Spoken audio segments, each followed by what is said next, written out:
Kita sering dengar ya, puasa itu menyucikan jiwa. Tapi gimana sih caranya? Apa yang sebenarnya terjadi di dalam diri kita? Nah, kuncinya itu ternyata ada di pemahaman kita tentang diri sendiri. Di sini kita akan coba bedah bareng-bareng peta batin yang membentuk kita berdasarkan buku Puasa Menyucikan Jiwa. Jadi, sebelum kita bisa menyucikan sesuatu, kita harus kenal dulu kan apa yang mau disucikan. Ibarat mau bersih-bersih rumah, kita harus tahu denahnya dulu nih. Nah, anggap aja ini langkah pertama kita.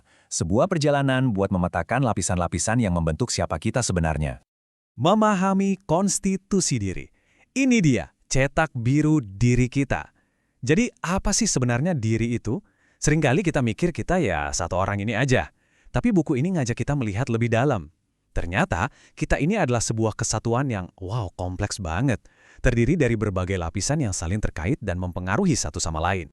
Ada 3 lapisan esensial diri kita. Yang pertama, jasad atau tubuh fisik kita. Yang kedua, hayat, pusat kendali kita. Dan yang ketiga, ruh, inti terdalam kita. Oke, kita akan bedah satu-satu ya. Mulai dari yang paling luar, yang paling kita kenal, lalu kita akan masuk semakin dalam. Oke, kita mulai dari yang paling luar, jasad. Nah, perjalanan ke dalam diri kita ini startnya dari rumah yang paling kita kenal sehari-hari ya, tubuh fisik kita ini. Coba dibayangkan sejenak, jasad atau tubuh kita ini sebenarnya bukan kita. Anggap aja ini kayak mobil super canggih yang kita pinjam, sebuah amanah titipan dari Sang Pencipta. Ya, tugas kita merawatnya, menjaganya. Tapi penting banget untuk diingat, kita itu pengemudinya, bukan mobilnya. Nah, kalau tadi jasad itu mobilnya, pertanyaannya kan siapa yang nyetir? Oke, sekarang kita masuk ke lapisan yang lebih dalam, ke pusat kendali, hayat. Ini adalah ruang kokpit non-fisik kita, tempat semua perintah batin berasal. Dan di pusat dari semua pusat kendali ini, ada yang namanya kolbu, atau hati. Tapi ini bukan hati dalam arti organ fisik ya. Ini adalah sang panglima tertinggi spiritual kita. Dia inilah yang pegang kendali, yang nentuin niat kita, arah kita mau kemana, dan semua keputusan penting dalam hidup. Seberapa penting sih si kolbu ini? Wah, penting banget. Al-Quran sendiri menekankan hal ini. Coba kita lihat ayat ini. Intinya, kebutaan yang paling parah itu bukan saat mata kita nggak bisa melihat, tapi saat hati kita, kolbu kita yang tertutup dari kebenaran. Tapi si panglima ini nggak sendirian kok. Dia punya penasihat super setia, yaitu akal atau pikiran kita. Tugas akal itu kayak analis andal. Dia ngasih data, ngasih pertimbangan logis. Pak Panglima, kalau kita ke kiri, resikonya ini, untungnya ini. Tapi keputusan final tetap ada di tangan sang komandan, yaitu kolbu. Oke, ada panglima, ada penasehat, terus apa yang bikin semuanya bergerak? Apa bensinnya? Nah, ini dia pemain ketiga kita, nafs. Nafs ini adalah energi, dorongan, hasrat, dan keinginan kita. Ini mesin penggerak yang, kekuatannya luar biasa. Biar gampang bayanginnya, buku ini ngasih analogi yang keren banget, analogi kapal. Coba bayangin, hidup kita ini sebuah kapal di tengah lautan. Nah, kolbu atau hati kita, itu adalah nahkodanya yang pegang kemudi. Akal atau pikiran kita, itu kompas dan petanya yang nunjukin arah. Terus, nafs, hasrat kita itu, nah, dia adalah anginnya, angin yang mendorong kapal. Penting untuk dicatat, angin ini bisa jadi sahabat, bisa juga jadi musuh. Bisa jadi angin sepoi-sepoi yang ngebantu kita, atau badai yang hancurin kapal. Dan disinilah peran puasa dan ibadah lainnya. Ini adalah cara kita melatih angin ini.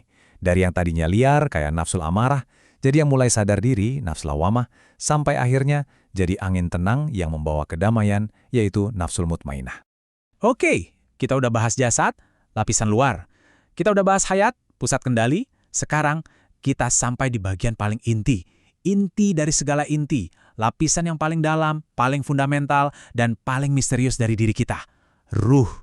Ruh itu apa sih? Inilah percikan ilahi dalam diri kita. Sesuatu yang bukan berasal dari dunia ini. Dia bukan sesuatu yang kita buat atau kita hasilkan, tapi esensi yang ditiupkan langsung oleh Sang Pencipta. Ruh inilah sumber kehidupan kita, yang bikin kita hidup, dan jembatan yang menghubungkan kita langsung dengannya.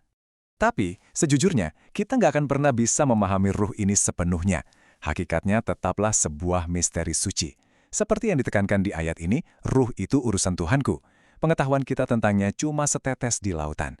Itu adalah wilayahnya Sang Pencipta. Oke, kita udah punya semua kepingan puzzle-nya nih.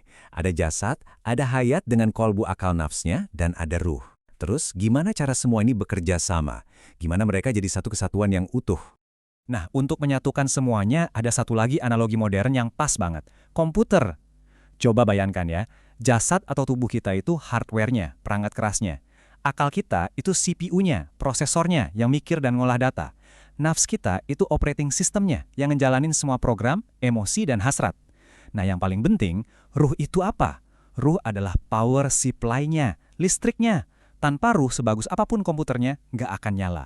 Jadi, tujuan akhirnya apa? Mencapai harmoni sejati, yaitu sebuah kondisi di mana sang nahkoda, yaitu kolbu kita, bisa menggunakan kompasnya, yaitu akal, untuk mengarahkan anginnya, yaitu nafs.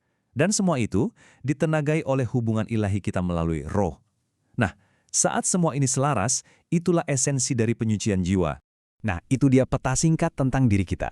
Jadi, pertanyaannya sekarang mungkin udah bergeser ya. Bukan lagi sekedar apa itu jiwa, tapi lebih ke gimana cara aku merawat jiwaku.